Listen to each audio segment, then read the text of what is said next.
jiwa raga kami.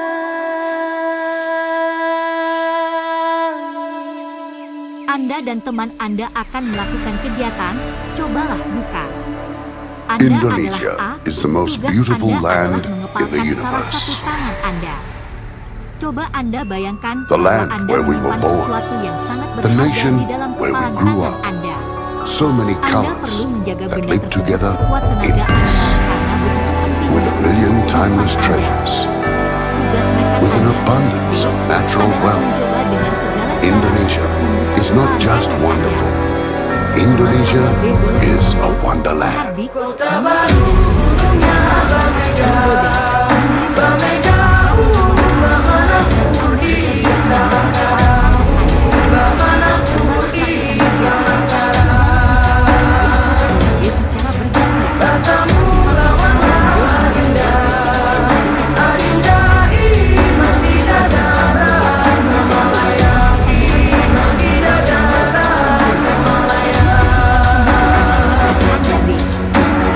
Sayang sayang Apakah berbeda atau sama? Bila mana berbeda, kira mengapa? Sayang sayang sifat tokaan matiku tego gorokan saya sajujur Yumadamku bisa berpari samuna keke samuna keke Soleram anak yang manis janganlah dicium. Sekarang kita di kelas akan apa? Belajar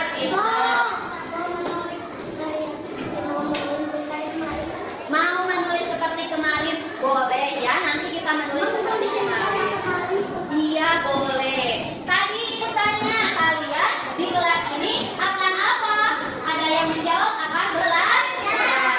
Coba belajar seperti apa yang kalian inginkan? Belajar semua. Yang keras belajar seperti apa yang diinginkan? Menulis. Kemudian belajar seperti apa lagi?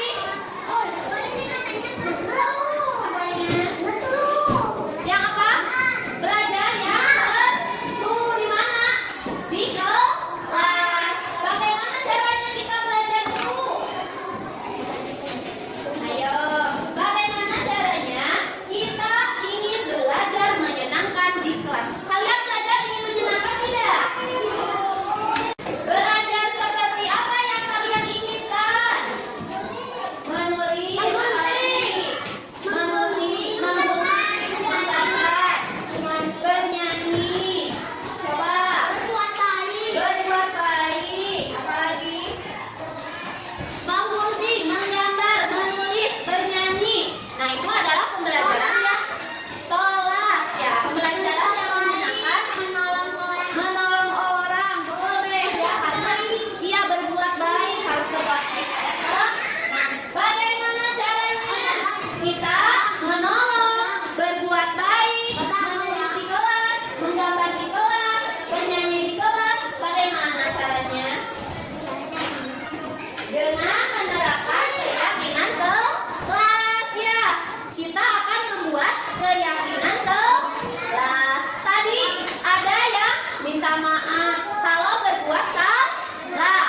Kalau ingin meminta bantuan kepada orang lain, nah itu betul.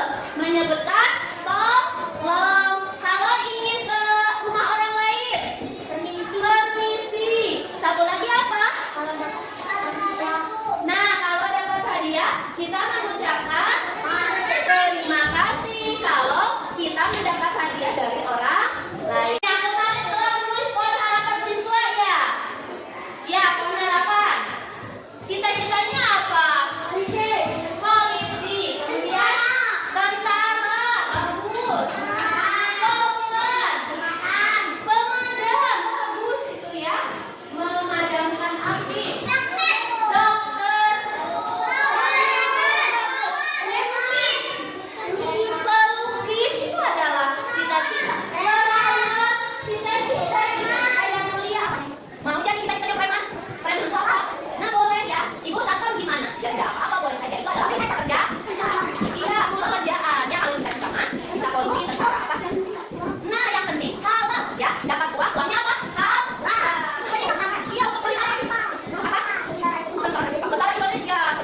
tempelkan di sana. Iya, di situ. Di sini. Nah, ya, tempelkan. Makasih. Siapa yang mau menempelkan? Yang ini aja. Yuk, banyak lah. Oh, ini. Siapa yang mau menempelkan? Ya. Nah, lagi.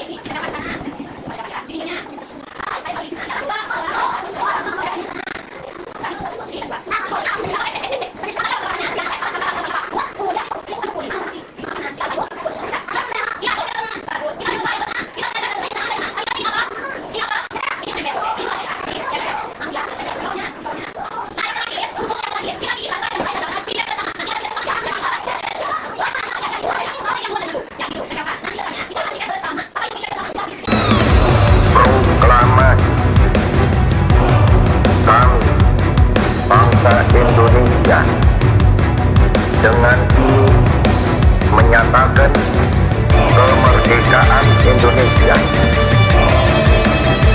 Hal-hal yang mengenai pemindahan kekuasaan dan lain-lain diselenggarakan dengan cara bersama dan dalam tempo yang sesingkat-singkatnya. Jakarta, 17 Agustus 1940. Dika, apakah Dika tahu Ibu memanggil Dika dan ngobrol saat ini? Ya Bu, tadi waktu mengerjakan tugas malas tidur-tiduran dan tidak selesai mengerjakannya. Nah, apakah menurut Dika itu benar atau salah? Salah Bu. Ya, setiap orang pasti memiliki kesalahan dan kesalahan itu harus kita perbaiki. Nah, sekarang kesalahan itu sebagai proses pendewasaan jika Dika memperbaikinya. Iya Bu. Nah, kamu tentunya punya alasan mengapa melakukan tindakan itu di kelas ya. Nah, sekarang apa yang kamu bisa lakukan untuk memperbaiki kesalahan yang ada di kelas? Saya minta maaf Bu, saya salah dan tidak akan mengulangi lagi kesalahan saya. Ya, apakah Dika masih ingat tentang aturan yang ada di kelas? Ya Bu, mengerjakan tugas agar cerdas.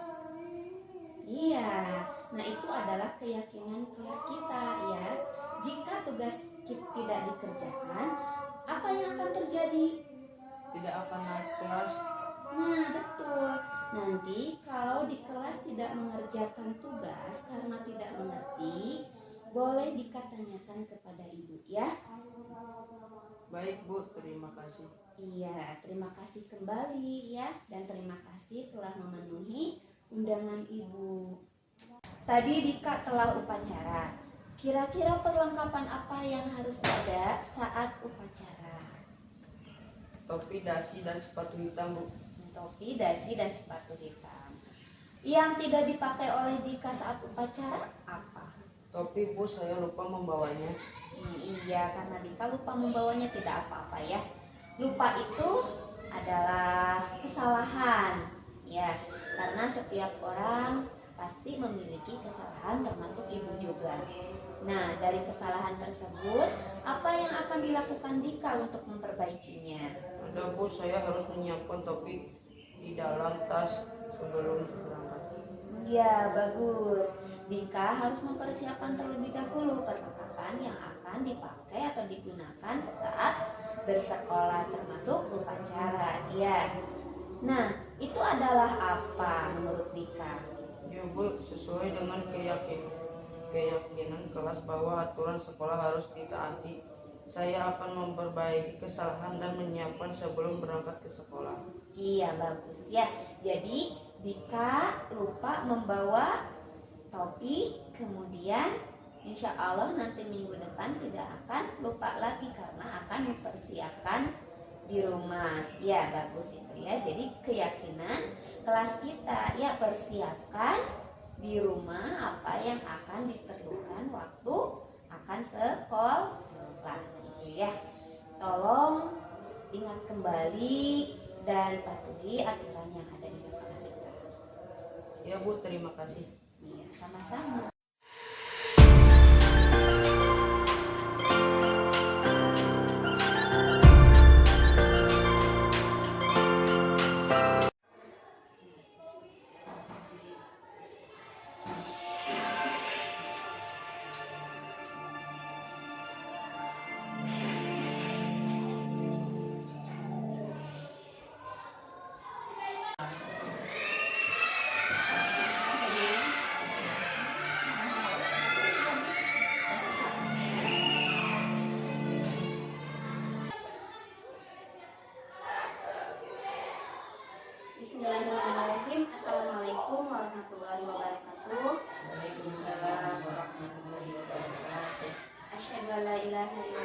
asyhadu anna Muhammadar Rasulullah.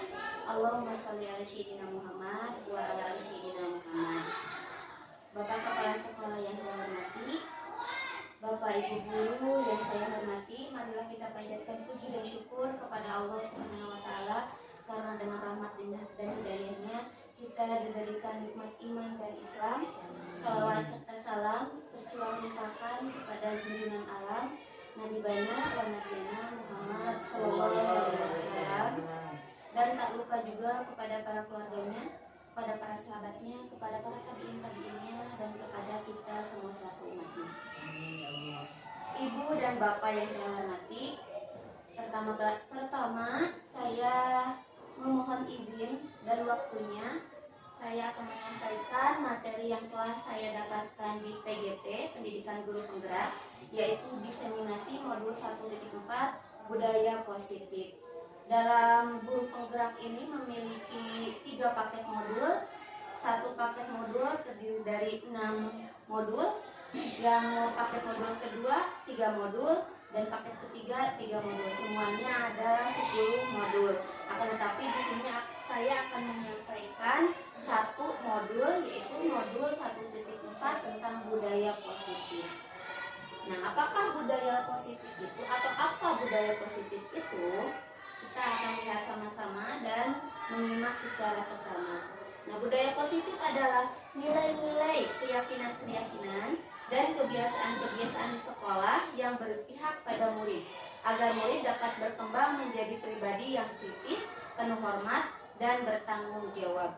Kebiasaan-kebiasaan ini sudah kita lakukan setiap hari di sekolah. Contohnya seperti apa? Contohnya, waktu siswa akan masuk ke kelas, mereka berdisiplin terlebih dahulu, yaitu berjajar di depan kelas untuk kita melihat buku yang panjang. Nah, itu merupakan kebiasaan positif yang ada di lingkungan sekitar kita atau yang ada di sekolah. Nah, topik kita hari ini pada modul 1.4 budaya positif ada 6 topik. Yang pertama, perubahan paradigma. Yang kedua, teori motivasi, hukuman, dan penghargaan. Yang ketiga, kebutuhan dasar manusia. Yang keempat, keyakinan kelas. Yang kelima, restitusi atau 5 posisi kontrol guru. Dan yang keenam, segitiga restitusi. Yang pertama kita akan bahas tentang perubahan paradigma, yaitu di dalamnya disiplin positif dan nilai-nilai kebijakan universal. Sebelumnya, saya akan menyampaikan ice breaking terlebih dahulu. Anda dan teman Anda akan melakukan kegiatan, cobalah buka. Anda adalah A, tugas Anda adalah mengepalkan salah satu tangan Anda. Coba Anda bayangkan bahwa Anda menyimpan sesuatu yang sangat berharga di dalam kepalan tangan Anda. Anda perlu menjaga benda tersebut sekuat tenaga Anda karena begitu pentingnya untuk kehidupan Anda. Tugas rekan Anda, B, adalah mencoba dengan segala cara untuk membuka kepalan tangan Anda. Teman Anda B boleh membujuk, menghardik, mengintimidasi, memarahi, menggoda, menggelitik, bahkan menawari Anda uang agar Anda bersedia membuka kepalan tangan Anda. Cobalah lakukan kegiatan, cobalah buka di atas dengan B secara bergantian. Masing-masing A dan B memiliki waktu 30 detik saja. Sesudah itu diskusikan kegiatan ini dan coba jawab pertanyaan-pertanyaan di bawah ini secara mandiri dan diskusikan kembali dengan rekan Anda B. Bandingkan jawaban Anda, apakah berbeda atau sama. Bila mana berbeda, kira-kira mengapa? Dalam kegiatan ini, A mengepalkan tangannya dan B membuat sebuah statement bahwa si A itu harus membuka tangan kepalanya, baik itu dengan candaan, baik itu dengan hukuman atau dengan paksaan, agar si A ini membuka tangannya. Nah, dalam kegiatan ini sesungguhnya siapa yang memegang kendali atau kontrol untuk membuka atau menutup kepalan tangan? Nah, mungkin pada kegiatan ini kita sendiri yang memegang kontrol, ya, kita sendiri yang harus menentukan apakah apakah kita akan membuka tangan atau terus mempertahankan apa yang kita punya. Jadi kontrol diri ini atau pengendalian diri ini ada di dalam diri kita sendiri, bukan di dalam orang lain. Contohnya pada saat siswa memiliki kesalahan, tapi dia tidak merasa salah. Nah, akan tetapi dia meminta maaf. Apakah kita yang mengendalikan kontrol itu? Tentunya tidak. Mengapa? Karena siswa itu mencoba untuk memberikan kendalinya kepada kita. Yang bisa mengendalikannya siswa sendiri, bukan kita. Nah, itu ya dalam posisi kontrol. Perubahan paradigma teori kontrol ini, psikater dan pendidik Dr. William Glasser dalam kontrol teori yang kemudian hari berkembang dan dinamakan Seuss teori, meluruskan beberapa miskonsepsi tentang makna kontrol. Yang pertama, ilusi guru mengontrol diri. Tadi bahwa kontrol diri itu ada pada diri sendiri, bukan pada orang lain. Jika dia memberikan kontrolnya, maka kita berhasil untuk membentuk kontrol orang itu. Akan tetapi bukan seperti itu, yang memberikan kontrolnya itu pada diri sendiri. Kemudian yang kedua, ilustrasi bahwa kritik dan membuat orang merasa bersalah dapat menguatkan karakter. Bahwasannya tidak ya, bahwa kritik itu akan menjatuhkan seseorang, bukan menguatkan karakter. Dan yang ketiga, ilusi bahwa orang dewasa memiliki hak untuk memaksa. Nah, di dari samping memaksa, kita juga orang dewasa memiliki supaya memiliki respon, memiliki teori kontrol kepada siswa atau kepada anak-anak. Selanjutnya, siapa yang sesungguhnya memiliki kontrol? Nah, tadi telah dipaparkan bahwa yang memiliki kontrol itu adalah diri kita sendiri, bukan orang lain. Kita yang menentukan apa yang kita inginkan, apa yang kita mau.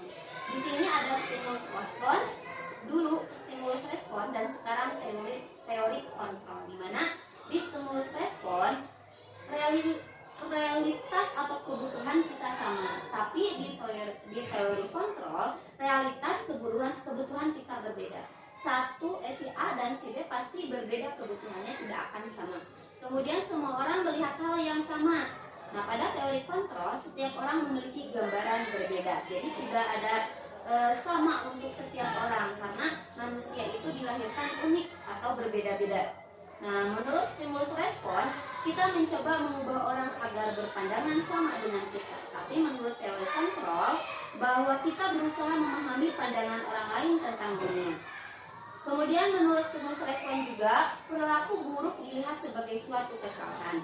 Nah, teori kontrol ini, semua perilaku memiliki tujuan, baik perilaku positif maupun perilaku negatif. Semuanya memiliki suatu tujuan yang ingin dicapai. Kemudian menurut stimulus respon juga, orang lain bisa mengontrol saya. Nah, menurut teori kontrol, hanya Anda yang bisa mengontrol diri Anda. Hanya kita sendiri yang bisa mengontrol diri, bukan orang lain. Menurut stimulus respon, saya bisa mengontrol orang lain. Nah, menurut teori kontrol, Anda tidak bisa mengontrol orang lain. Orang lain memberikan kontrol kepada kita agar dia memiliki memenuhi kebutuhan dasarnya, yaitu bisa merasa aman atau bisa merasa nyaman. Menurut stimulus respon, pemaksaan ada pada saat rujukan gagal. Nah, menurut teori kontrol, kolaborasi dan konsensus menciptakan pilihan-pilihan baru. Dan terakhir, stimulus respon, model berpikir menang dan kalah. Tapi menurut teori kontrol, model berpikir menang. Apapun itu kita harus menang, karena kita sudah melalui ikhtiar dan usaha. Jadi mau gagal atau mau menang itu adalah kemenangan kita. Selanjutnya, apa makna disiplin? Nah, disiplin ini berasal dari bahasa Latin, disiplin, yang artinya belajar. Makna asal dari kata ini berkonotasi dengan disiplin diri dari murid-murid Socrates dan Plato. Kemudian disiplin diri membuat orang menggali potensinya menuju sebuah tujuan.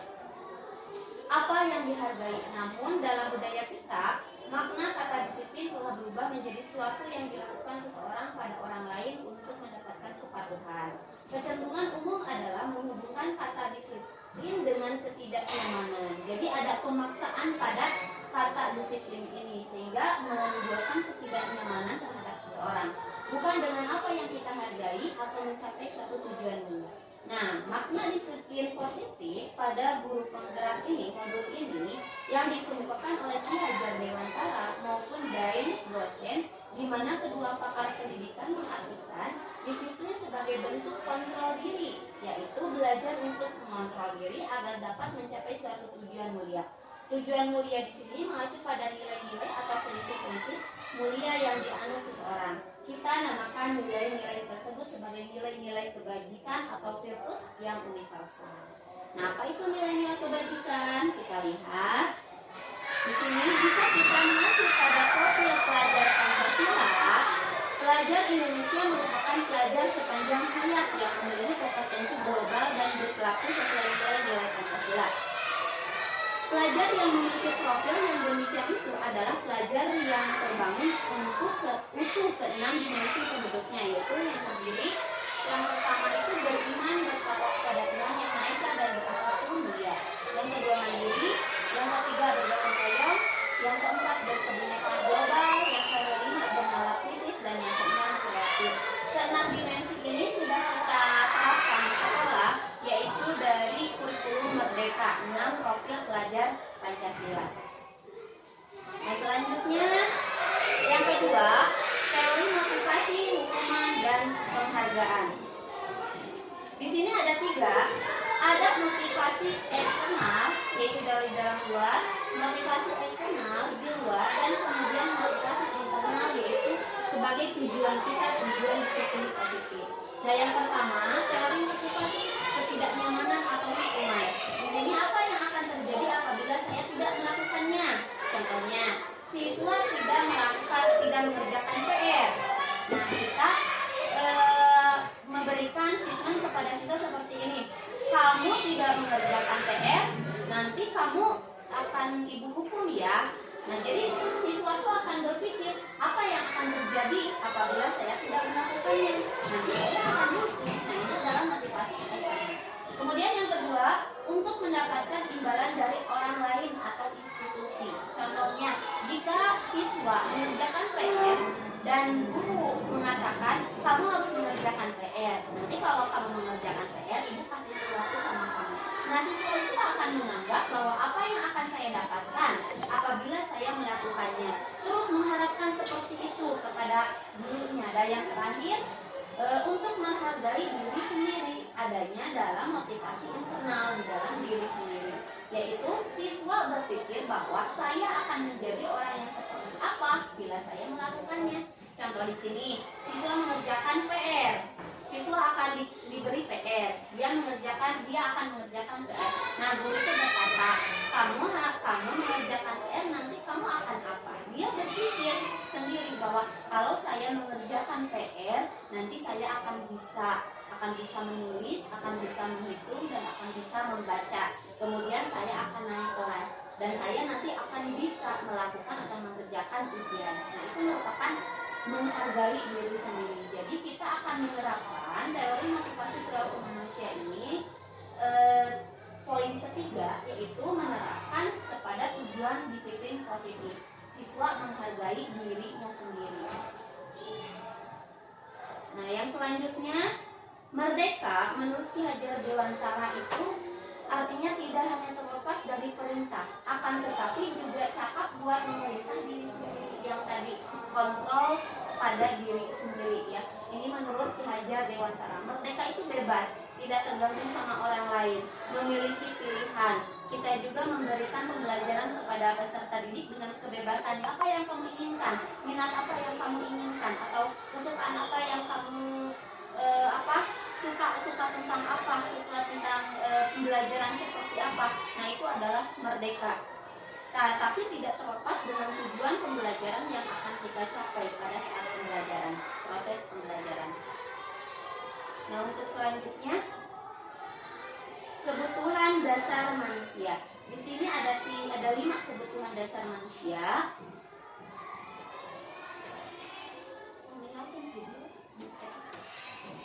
Seluruh tindakan manusia memiliki tujuan tertentu.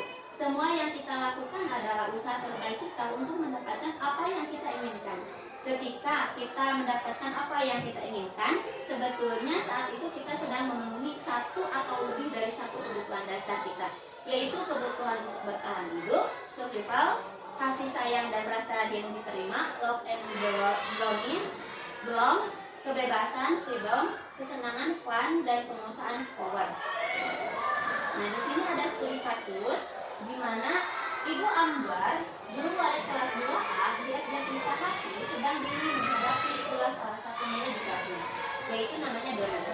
Beberapa anak di kelas 2A telah datang padanya untuk mengeluh Doni yang seringkali meminta bekal makan siang mereka dengan paksa. Jika Anda menghadapi situasi seperti Ibu Ambar, apa yang akan Anda lakukan?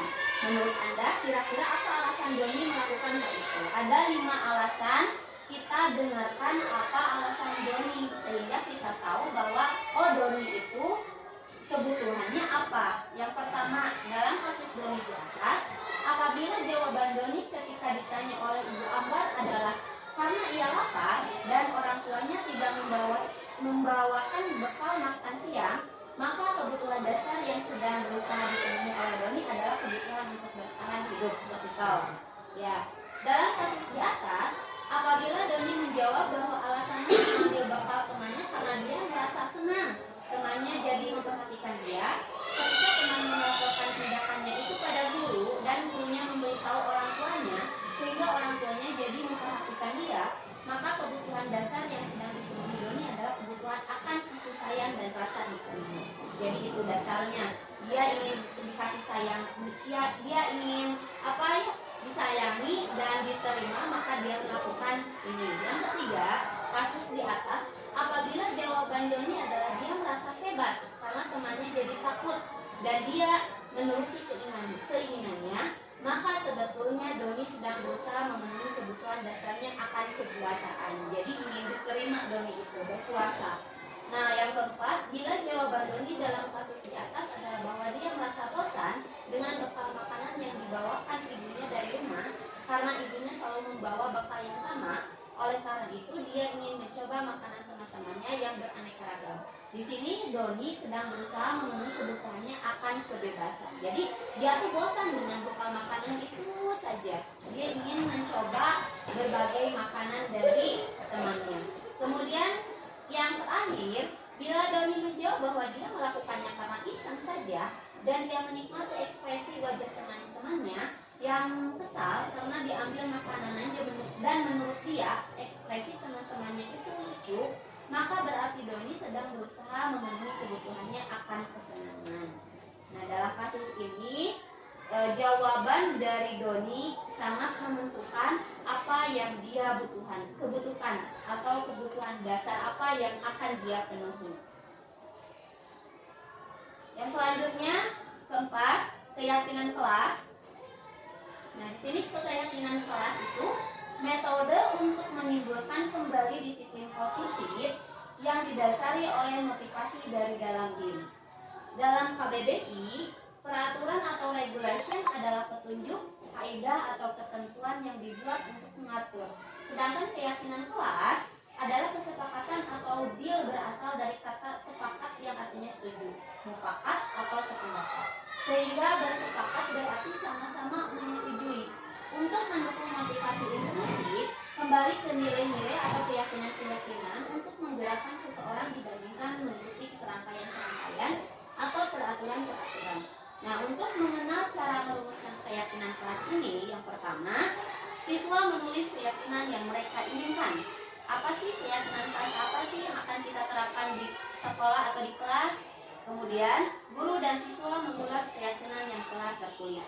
Yang ketiga, guru dan siswa memilah keyakinan kelas yang penting. Yang keempat, mengubah keyakinan kelas menjadi kalimat positif. Dan yang kelima, mengecek dan menyepakati keyakinan kelas.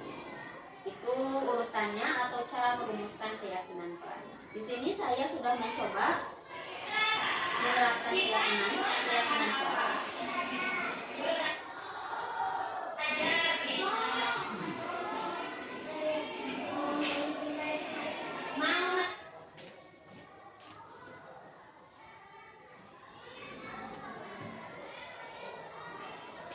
Loading.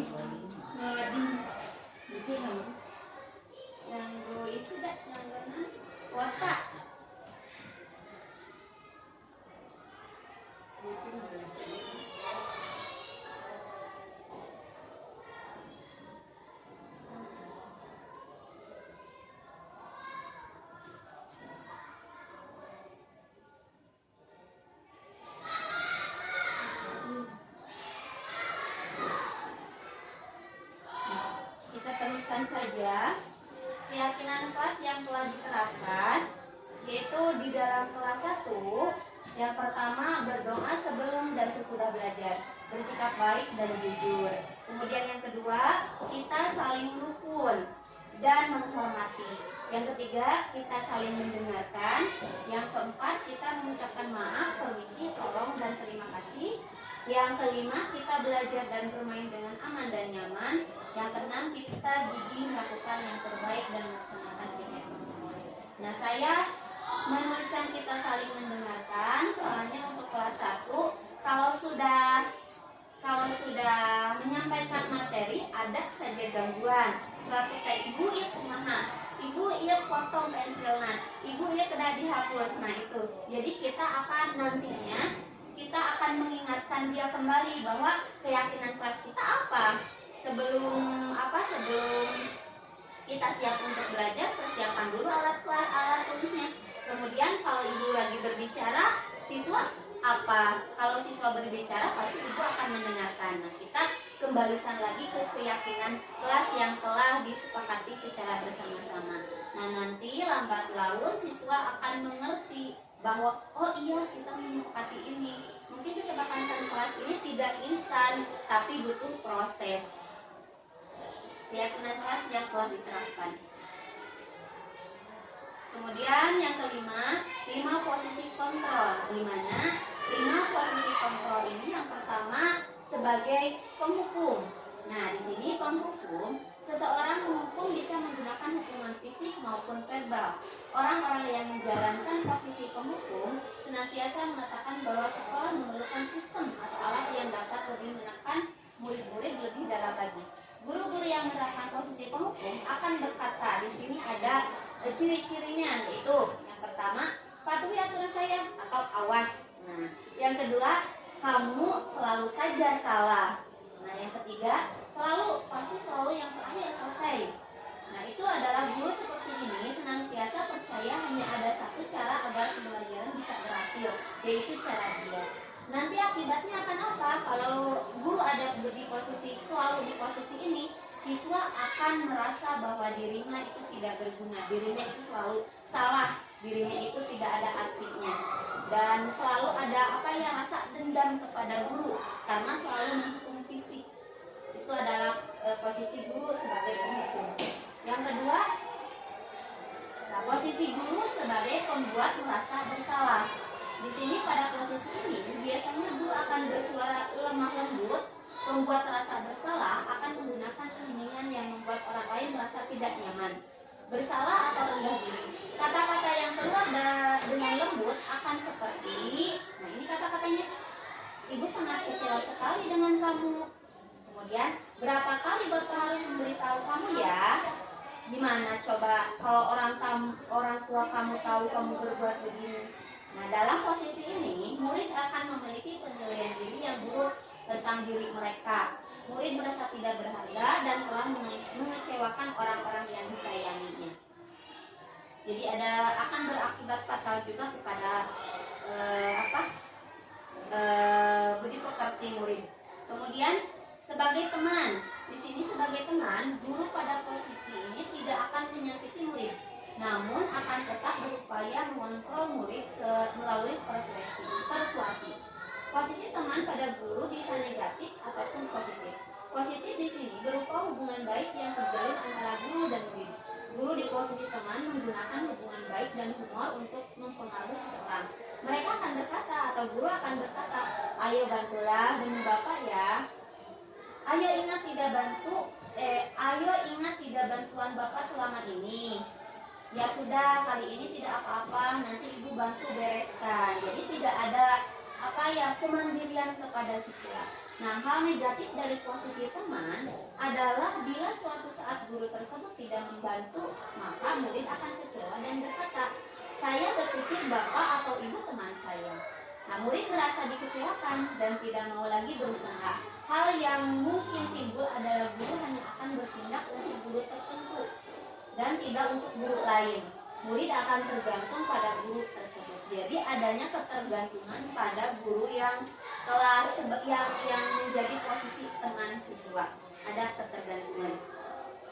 Kemudian guru sebagai pemantau. Di sini pemantau berarti mengawasi. Pada saat kita mengawasi, kita bertanggung jawab atas perilaku orang-orang yang kita awasi. Posisi pemantau berdasarkan pada aturan, peraturan, atau konsekuensi. Dengan menggunakan sanksi atau konsekuensi, kita dapat memisahkan hubungan pribadi kita dengan murid sebagai seseorang yang menjalankan posisi pemantau. Nah, pertanyaan yang diajukan seorang pemantau yaitu, peraturannya apa? Apa yang telah kamu lakukan? Sanksi atau konsekuensinya apa? Nah, di sini seorang pemantau sangat mengandalkan perhitungan, catatan, data yang dapat digunakan sebagai bukti atas perilaku seseorang. Posisi akan menggunakan stiker, slip catatan, daftar cek, atau posisi pemantau sendiri berawal dari teori stimulus respon yang menunjukkan tanggung jawab guru dalam mengontrol murid. Dan yang kelima, sebagai manajer. Nah, ini ya yang diperlukan, yaitu sebagai manajer, posisi guru sebagai manajer. Manajer ini adalah posisi di mana guru berbuat sesuatu bersama dengan murid, mempersilahkan murid mempertanggungjawabkan perilakunya, mendukung murid agar dapat menemukan solusi atas permasalahannya sendiri. Seorang manajer telah memiliki keterampilan di posisi teman maupun pemantau, dan dengan demikian bisa jadi di waktu-waktu tertentu kembali kepada kedua posisi tersebut bila diperlukan. Namun bila kita menginginkan murid-murid kita menjadi manusia yang merdeka, mandiri, dan bertanggung jawab, maka kita perlu mengacu kepada restitusi yang dapat menjadikan murid kita seorang manajer bagi dirinya sendiri. Di manajer, murid diajak untuk menganalisis kebutuhan dirinya maupun kebutuhan orang lain. Di sini penekanan bukan pada kemampuan membuat konsekuensi, namun dapat berkolaborasi dengan murid bagaimana memperbaiki kesalahan yang ada. Nah, seorang manajer akan berkata, apa yang kita yakini. Jadi kembali ke keyakinan kelas atau kesepakatan yang telah kita lakukan. Apakah kamu meyakininya? Nah, kemudian jika kamu meyakininya, apakah kamu bersedia memperbaikinya? Jika kamu memperbaiki ini, hal ini menunjukkan apa tentang dirimu? Terus yang terakhir, apa rencana kamu untuk memperbaiki hal ini? Nah, ada timbal baliknya kepada peserta didik bahwa apa yang akan dilakukannya setelah dia memiliki kesalahan. Tugas seorang manajer bukan untuk mengatur perilaku seseorang. Kita membimbing murid untuk dapat mengatur dirinya. Seorang manajer bukannya memisahkan murid dari kelompoknya, tapi mengembalikan murid tersebut ke kelompoknya dengan lebih baik dan kuat. Itu posisi manajer. Kemudian selanjutnya yang keenam, ketiga, restitusi. Di sini restitusi adalah proses menciptakan kondisi bagi murid untuk memperbaiki kesalahan mereka, sehingga mereka bisa kembali pada kelompok mereka dengan karakter lebih kuat. Segitiga restitusi membantu murid menjadi lebih memiliki tujuan, disiplin positif, dan memulihkan dirinya setelah berbuat salah. Nah, di sini ada segitiga restitusi. Yang pertama, menstabilkan identitas, stability identity. Yang kedua, validasi tindakan yang salah, validate my behavior. Terus yang ketiga, menanyakan keyakinan kelas, seek the belief. Nah, kita akan paparkan satu-satu. Menstabilkan identitas. Bagian dari dasar segitiga bertujuan untuk mengubah identitas anak dari orang yang gagal karena melakukan kesalahan menjadi orang yang sukses. Anak yang melanggar peraturan karena sedang mencari perhatian adalah anak yang sedang mengalami kegagalan. Dia mencoba untuk memenuhi kebutuhan dasar, namun ada benturan. Kalau kita mengkritik dia, maka kita akan tetap membuatnya dalam posisi gagal. Kalau kita ingin dia menjadi reflektif, maka kita harus meyakinkan anak dengan cara mengatakan kalimat di bawah ini. Nah, ada kalimatnya. Contoh kalimatnya sudah ada. Itu yang pertama, setiap orang memiliki kesalahan, atau setiap orang pernah memiliki kesalahan. Kamu bukan satu-satunya yang memiliki kesalahan ini. Nah, berbuat salah itu tidak apa-apa. Tidak ada manusia yang sempurna. Kemudian saya juga pernah melakukan kesalahan seperti itu. Kita bisa menyelesaikan ini. Bapak atau ibu tidak tertarik mencari siapa yang salah, tapi bapak dan ibu ingin mencari solusi dari permasalahan ini. Kamu berhak merasa begitu. Kemudian yang terakhir, apakah kamu sudah menjadi teman yang baik buat dirimu sendiri? Nah, ini adalah kata-kata menstabilkan identitas terlebih dahulu awal. Jadi kalau seandainya kita berbicara kepada siswa, kamu itu salah, kamu itu tadi melakukan apa, nah itu akan membuatnya down, membuatnya bahwa saya tuh gagal, jadi apa ya, belum juga diperbaiki sudah takut duluan karena dengan kata-kata kita. Kalau seandainya kita menstabilkan identitas, kita meredakan apa yang dia meredakan terlebih dahulu apa yang dia rasakan gitu. Contohnya, kamu bukan satu-satunya yang memiliki kesalahan ini. Ibu juga pernah memiliki kesalahan karena kita adalah manusia. Jadi hati anak tuh akan lebih tenang terlebih dahulu dibanding dia merasakan takut terhadap masalah yang telah dilakukannya. Nah, yang kedua, beranjak ke yang kedua, validasi tindakan yang salah. Nah, setiap tindakan kita dilakukan dengan suatu tujuan, yaitu memenuhi kebutuhan dasar. Kalau kita memahami kebutuhan dasar, apa yang mendasari sebuah tindakan, kita akan bisa menemukan cara-cara paling efektif untuk memenuhi kebutuhan dasar tersebut. Nah, menurut teori kontrol, semua tindakan manusia, baik atau buruk, pasti memiliki maksud atau tujuan tertentu. Seorang guru yang memahami teori kontrol pasti akan mengubah pandangannya dari teori stimulus respon dari yang tadi ke cara berpikir proaktif yang mengenali tujuan dari setiap tindakan.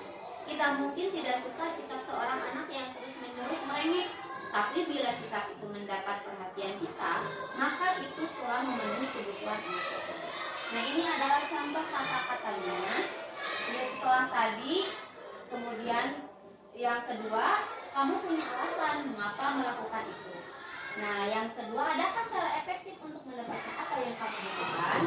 Padahal kamu bisa melakukan yang lebih buruk dari ini ya. Kamu pasti punya alasan mengapa melakukan hal itu.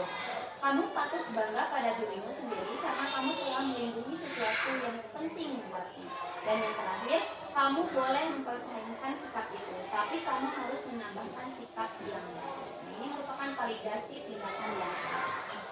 Yang ketiga, menanyakan keyakinan kelas. Yang tadi telah dibuat keyakinan kelas atau kesepakatan kelas kita di kelas apa saja. Teori kontrol menyatakan bahwa kita pada dasarnya termotivasi secara internal atau yang ada di dalam diri kita. Ketika identitas sukses telah tercapai, langkah 1, dan tingkah laku yang salah telah divalidasi, langkah 2, tadi langkah 1 ada, kemudian langkah 2, maka anak akan siap untuk dihubungkan dengan nilai-nilai yang dipercaya dan berpindah menjadi orang yang dia inginkan. Nah, pertanyaan-pertanyaan di bawah ini menghubungkan keyakinan anak dengan keyakinan kelas atau keluarga. Jadi awalnya anak bersalah, kemudian kita redakan emosi dia, tidak apa-apa, semua menjadi kesalahan. Nah, kita validasi rasa bersalah validasi kesalahan mereka apa yang kamu lakukan. Nah, yang terakhir ini menanyakan keyakinan kelas. Kata-katanya itu seperti apa? Ini keyakinan kelas apa yang telah kita sepakati. Jadi kembali ke kesepakatan kelas yang telah kita atau yang telah kita dengan siswa sama-sama membuat keyakinan kelas. Kamu yang menjadi orang yang seperti apa? Apa yang kita percaya sebagai kelas atau keluarga? Apa nilai-nilai umum yang kita telah sepakati? Apa bayangan kita tentang kelas yang ideal? Dan terakhir, kamu mau jadi orang yang seperti apa? Ini merupakan kata-kata atau kalimat yang akan disampaikan saat melakukan atau menanyakan keyakinan kelas. Nah, di sini saya sudah melakukan keyakinan kelas pada salah satu siswa. Jadi yang pertama, kasus pertama, dia tidak mengerjakan tugas, dan kasus kedua, tidak membawa topi sebagai perlengkapan belajar.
dua kasus. Yang pertama tidak mengerjakan tugas, kasus kedua tidak membawa topi sebagai perlengkapan upacara. Jadi yang pertama tadi sesuai segitiga restitusi yang telah diterapkan di sekolah di kelas. Nah, di sini segitiga restitusi itu adalah melalui pendekatan restitusi ketika murid berbuat salah, posisi guru sebagai manajerial dan guru akan menanggapi dengan mengajak murid berrefleksi tentang apa yang dapat mereka lakukan untuk memperbaiki kesalahan mereka sehingga mereka menjadi pribadi yang lebih baik dan menghargai diri, bertanggung jawab atas perilaku yang mereka pilih dan dapat belajar dari pengalaman untuk membuat pilihan yang lebih baik di waktu yang akan datang.